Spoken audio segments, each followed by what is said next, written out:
नमस्कार, बुलेटिन में आपका स्वागत है। मैं हूं आपके साथ जीनत सिद्दीकी। शुरुआत करेंगे खबरों की। सियासी खबरें सबसे पहले। यूपी चुनाव से जुड़ी बड़ी खबर आपको बताते हैं। आज बीजेपी के दिग्गज एक बार फिर से मिशन यूपी पर रहने वाले हैं। चुनावी हलचल के बीच बीजेपी के राष्ट्रीय अध्यक्ष जेपी नड्डा आज हापुड़ में दम दिखाएंगे। तो सीएम योगी पहले गोरखपुर, फिर शामली, मुजफ्फरनगर में गरजते हुए नजर आएंगे। तो वहीं राजनाथ सिंह आज आगरा और मथुरा में पार्टी उम्मीदवारों के लिए जो है प्रचार करेंगे।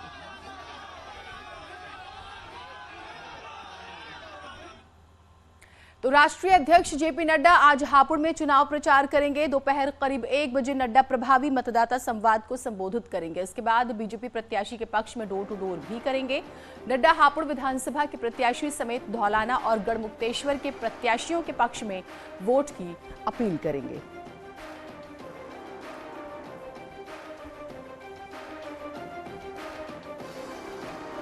तो लगातार देखिए, पहले फेज की वोटिंग 10 तारीख को होनी है। काउंटडाउन शुरू हो चुका है और उस लिहाज से, क्योंकि प्रचार प्रसार 24 घंटे पहले आपको रोकना पड़ता है, 48 घंटे पहले, उस लिहाज से लगातार तेजी से प्रचार किया जा रहा है। राष्ट्रीय अध्यक्ष हों, मुख्यमंत्री हों, तमाम कार्यक्रमों के जरिए लोगों से जुड़ रहे हैं। रक्षा मंत्री राजनाथ सिंह आज यूपी दौरे पर रहेंगे। पहले राजनाथ सिंह सुबह करीब 11:30 बजे मथुरा पहुंचेंगे और पार्टी उम्मीदवारों के लिए वोट की अपील करेंगे। इसके बाद दोपहर करीब 2 बजे राजनाथ सिंह आगरा पहुंचेंगे और खेरागढ़ में जनसभा को संबोधित करेंगे।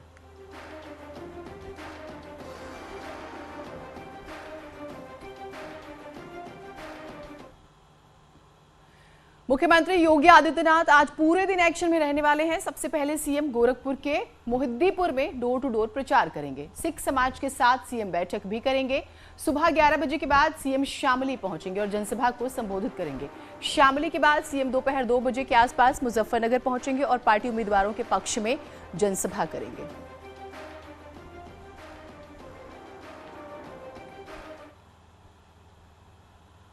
शुक्रवार को सीएम योगी ने गोरखपुर से नामांकन दाखिल किया, जिसके बाद न्यूज 18 के editor in chief Rahul Joshi ने सीएम योगी का एक्सक्लूसिव इंटरव्यू लिया। इस दौरान सीएम ने बीजेपी के 300 पार सीट जीतने का दावा किया। कहा, इस बार चुनाव 80 और 20 का ही होगा। मोदी जी ने देश के अंदर उस प्रकार के कार्य करके आम जनमानस के विश्वास को जीता है। यही कारण है कि एक आम नागरिक का विश्वास प्रधानमंत्री जी के प्रति है, वह विश्वास आज बीजेपी को इस भारी समर्थन के रूप में देखने को मिल रहा है। और मेरा मानना है कि उत्तर प्रदेश 5 वर्षों में जिस जीवन के प्रत्येक क्षेत्र में जो कुछ भी कर पाया है, प्रधानमंत्री मोदी जी का मार्गदर्शन, उनकी प्रेरणा इसके पीछे रही है। और मेरा यह मानना है कि बीजेपी की उत्तर प्रदेश की डबल इंजन की सरकार जन विश्वास पर खरा उतरेगी। 2017 की तर्ज पर 2022 में भी प्रचंड बहुमत की सरकार फिर से बीजेपी नेतृत्व की बनेगी और भारतीय जनता पार्टी 300 पार के अपने लक्ष्य को प्राप्त करेगी। 80% वे सकारात्मक भाव के साथ कार्य करने वाले लोग हैं, जिन्होंने उत्तर प्रदेश के अंदर सुरक्षा के बेहतर वातावरण को स्वीकारा भी है और उसको अनवरत वे बनाए रखना चाहते हैं। जिन्होंने प्रदेश के 5 वर्ष के अंदर डबल इंजन की सरकार के विकास के इंफ्रास्ट्रक्चर डेवलपमेंट से जुड़े हुए कार्यों को नजदीक से महसूस किया और उसका लाभ भी लिया है, देखा है, नजदीक से देखा कि ये उत्तर प्रदेश के लिए, वर्तमान और भावी पीढ़ी के लिए आवश्यक है। जो आप 20% लोग बता रहे हैं, ये कौन है? क्या ये कोई मजहब विशेष है? मैंने कहा ना, ये वही लोग हैं जो सुरक्षा के लिए खतरा थे जी, जिनको विकास अच्छा नहीं लगता था, जिनको प्रदेश की बेटियों की सुरक्षा अच्छी नहीं लगती थी, जिनको दंगा पसंद था, अराजकता पसंद थी, गुंडा टैक्स पसंद था, गरीब कल्याणकारी योजनाएं पसंद नहीं थी, चेहरा देखकर के योजनाओं को बांटना और बंदर बांट करना, जिन्होंने ऐसा काम किया, ये 20% ये वही लोग हैं। और इसलिए ये लोग हमेशा विरोध किए हैं, विरोध करेंगे। आज विपक्षी दलों का भी कई जिलों में चुनाव प्रचार होगा। समाजवादी पार्टी के अध्यक्ष अखिलेश यादव की बात करेंगे, अलीगढ़ और मथुरा दौरे पर रहने वाले हैं, तो बीएसपी अध्यक्ष मायावती सहारनपुर में जनसभा को संबोधित करेंगी।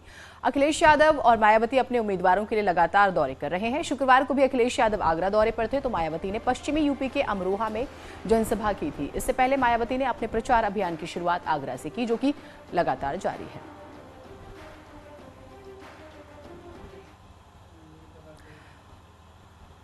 तो अखिलेश यादव का पूरा कार्यक्रम आपको बता दें। अखिलेश यादव सुबह करीब 11 बजे अलीगढ़ पहुंचेंगे।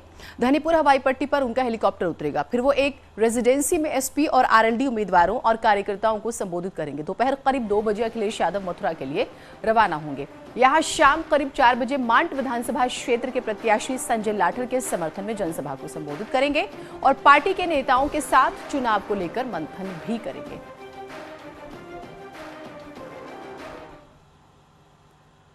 उधर बहुजन समाज पार्टी के अध्यक्ष मायावती आज दोपहर करीब 12 बजे सहारनपुर में जनसभा करेंगी। सहारनपुर मंडल के पार्टी उम्मीदवारों के समर्थन में मायावती प्रचार करेंगी। जनसभा नागल रोड पर टापरी के मैदान में होनी है, जिसमें सहारनपुर मंडल के सभी जिलों के पार्टी उम्मीदवार और प्रमुख कार्यकर्ता शामिल होंगे।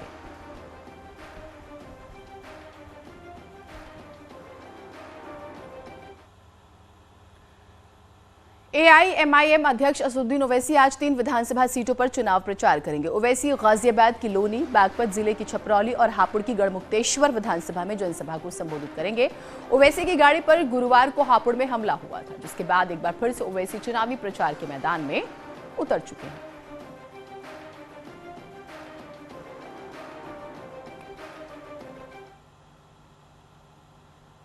ग्रेटर नोएडा में बीजेपी और आरएलडी समर्थक आपस में भिड़ गए। मामला रबुपुरा थाना क्षेत्र के रुनीजा गांव का है। दोनों दलों के समर्थकों ने एक दूसरे के खिलाफ जमकर नारेबाजी की। जानकारी के मुताबिक गठबंधन उम्मीदवार अवतार सिंह भड़ाना भी मौके पर मौजूद थे, लेकिन बवाल के बाद दोनों पक्षों का प्रचार थम गया।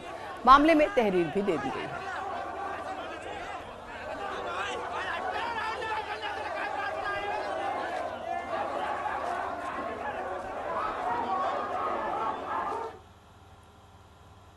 बीजेपी विधायक नंदकिशोर गुर्जर ने समाजवादी पार्टी पर गंभीर आरोप लगाए हैं। नंदकिशोर गुर्जर ने दावा किया है कि समाजवादी पार्टी को मुस्लिम देशों से फंडिंग हो रही है।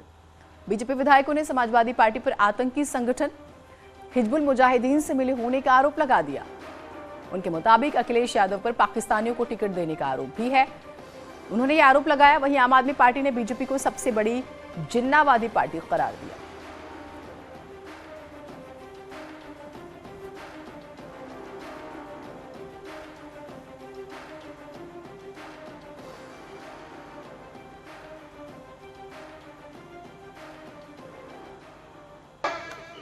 चपरासी समझा क्या है? इतना बड़ा घर हमारा, इतना शानदार लड़का, और टिकट किसका दे दिया? पाकिस्तानियों को। किसको दिया टिकट? अखिलेश यादव की अगर एक वोट भी गई तो समझो पाकिस्तान को जा रही है। यह बात सिद्ध हो चुकी है। पूरा फंडिंग मुस्लिम कंट्री से सपा को हो रहा है, क्योंकि समाजवादी पार्टी कोई पार्टी नहीं है। हिजबुल मुजाहिदीन आतंकी संगठन इसके वोट दे रहे हैं। यूपी के अंदर पूरे चुनाव को पाकिस्तान के नेता के नाम पे लड़ रहे हैं। सबसे बड़ी जिन्नावादी पार्टी तो बीजेपी है। अडवाणी गए थे जिन्ना के कब्र पे। अब आप जिन्ना जिन्ना जिन्ना जिन्ना कर रहे हो। पश्चिम उत्तर प्रदेश में आइए और यहां गन्ना गन्ना करके दिखाइए। आपका हाथ पकड़ के किसान उन खेतों में ले जाएगा जहां खड़े खेत में गन्ना उसने जलाया। इसलिए मुद्दों की बात करो। यूपी में 10 फरवरी को पहले चरण का चुनाव है। ऐसे में सियासी बयानबाजी तेज हो चुकी है। सुनिए आपने। बीजेपी नेता अपर्णा यादव भी एक के बाद एक विस्फोटक बयान देकर खूब सुर्खियां बटोर रही है। अपर्णा यादव ने बाराबंकी में जनसभा को संबोधित किया। इस दौरान उनके सामने अखिलेश यादव के समर्थकों ने नारेबाजी कर दी। विरोधियों को मुंहतोड़ जवाब दिया। उन्होंने कहा कि मैं शेरनी हूं, किसी से डरती नहीं। पुरानी रैली में, हमारी पुरानी जनसभा में कुछ अराजक तत्वों को यहाँ के विधायक ने भेजा था। बता दूं कि शेर जब चलता है तो अकेले शिकार करता होगा, पर जंगल में शेरनी शिकार करती है। अपर्णा यादव शेरनी है और डरती नहीं हूं मैं किसी से, क्योंकि मेरे साथ राष्ट्रवाद है। उन्नाव में में एक भीषण सड़क हादसा हो गया है। सड़क किनारे खड़ी पीआरवी गाड़ी पर ट्रक पलट गया। ट्रक पलटने से पीआरवी में मौजूद सभी सिपाही दब गए। हादसे में 3 सिपाहियों की मौत की भी खबर आ रही है। हादसे में एक सिपाही गंभीर रूप से जख्मी भी बताया जा रहा है। मरने वालों में 2 महिला कांस्टेबल और 1 पुरुष कांस्टेबल शामिल है। सफीपुर कोतवाली के मदही खेड़ा पुलिया के पास ये हादसा हुआ है। उत्तर प्रदेश के मुख्यमंत्री योगी आदित्यनाथ ने जनपद उन्नाव में हुए सड़क हादसे पर दुख जाहिर किया और उन्होंने ड्यूटी पर पुलिस कर्मियों की दुखद मृत्यु पर दुख व्यक्त करते हुए उनके परिजनों के प्रति संवेदना व्यक्त की। जिला प्रशासन को हर मदद पहुंचाए ये आदेश दिया और दुर्घटना में घायल हुए लोगों का समुचित उपचार कराया जाए, ये भी उन्होंने निर्देश दिए। एक छोटा सा ब्रेक ले रहे हैं, कहीं मत जाइएगा।